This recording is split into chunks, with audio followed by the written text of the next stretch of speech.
You know, when I talk about Papua New Guinea becoming the richest black Christian country, some people criticize me.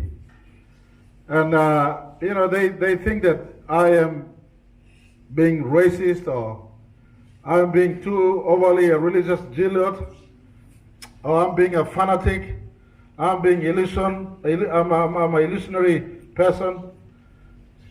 But, you know, let me remind everyone through our public media and to every one of you who are present.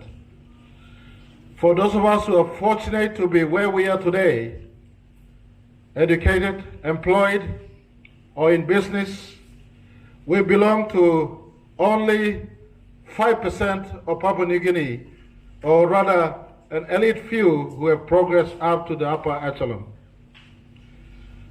95% of Papua New Guinea are still dreaming to find success in their own land. Am I correct? Yes. That is correct. To become rich, not just in having money in your pocket, but rich meaning accessible to good health facilities, accessible to good education facilities, traveling on good road, having good meaningful engagements in life and in society, fullness of life in totality. Rich means good life for our citizens, and every citizen deserves good life. Not only the rich and well-off, not only the educated. Am I correct? Yes. I don't know about you kids out there and the teachers and faculty here. I don't come from a rich background. 100% of all my cousins are still in the village in Tari. They're not educated. They're not in employment. The agricultural produces are not finding market. They're still stuck where there is no good health facility for them. So I dream to lift my cousins and their cousins and their cousins and the rest of our relatives who are still in the very good places of our country into good modern 21st century Papua New Guinea. That's what I dream about. That's what I mean when I state this country must become the richest black Christian country. Rich is the destination, not just in money, but a fullness of life, sometimes on the line.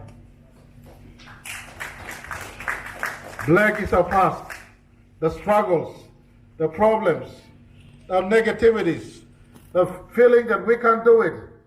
When conglomerates and giants who have interest in our country continue to tell politicians and every public servant, you can't change this law, I'm saying, wait, I can change this law. When people tell us you can't do it in agriculture, I'm telling them we can sell to the world out there in the agricultural space. I'm telling them we can sell gold from our country, not as raw gold, but as gold bullions and gold bars outside to the world, starting in the next few years when we embark on a new policy towards processing all our resources in country. When I'm telling them you can process all my timbers in country instead of exporting them as round logs, that is what I mean by taking back PNG and ensuring that we grow well from our land. When I'm telling them that Papua New Guineans must own timber business, agriculture business that we can do, we must do ourselves. That's what we mean by ensuring that no child is left behind, but we participate in the economy ourselves. Those are dreams that we dream for you and for our country, because we don't want no child, one child, any child left behind from this country. Every child who are born into this country must have equal opportunity to progress into the future. And so those dreams are big, and people say, I am crazy and I'm dreaming big dreams, but let me remind every one of them, dreams are free. I can dream. It costs nothing for me to dream.